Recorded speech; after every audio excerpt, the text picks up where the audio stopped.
For the second time in the trial, the prosecution has presented video evidence which key witness Andrew Wilson claims captures a meeting involving Dr Kizza Besigye.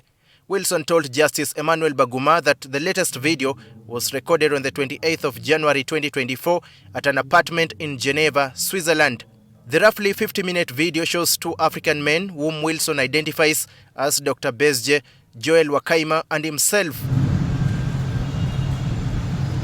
The conversation in the video is largely incomprehensible, but Wilson told court that he, Dr Besigye and Wakaima discussed how to assassinate President Museveni, including what he described as a plan involving drone attacks. He further alleges that the attack would later be blamed on the Allied Democratic Forces, the ADF. Wilson claims he secretly recorded the meeting using a covert camera concealed inside a power bank, which he says was placed on the main table in the apartment. These devices were or are commercial devices. And you see with the video, they record in loops. We didn't buy more expensive equipment because we were running on a very tight budget. Wilson told court that the audio runs for about 2 hours, while the video recording presented in court runs for about 50 minutes. But importantly, the recordings do not, by themselves, establish who is speaking or appearing in them. Wilson's identification of the people in the footage as Dr Besigye and Joel Wakaima is his claim and has not been independently verified by this particular report. Likewise, the alleged discussions about assassinating President Museveni remain allegations presented by the witness and are subject to challenge by the defense. The witness also referred to an earlier meeting said to have taken place on the 29th of October 2023, also in Geneva. He claims the discussions at the two meetings were connected to the alleged plan. We discussed again financing, what support they had for, again, causing civil unrest, and how they plan to take over the country by force of arms. Wilson says his preparations for the January meeting began before the three met at the apartment. He told court that he first met Besigye and Wakaima at a hotel before accompanying them to the rented apartment. He says this was intended to ensure they were not being watched or followed.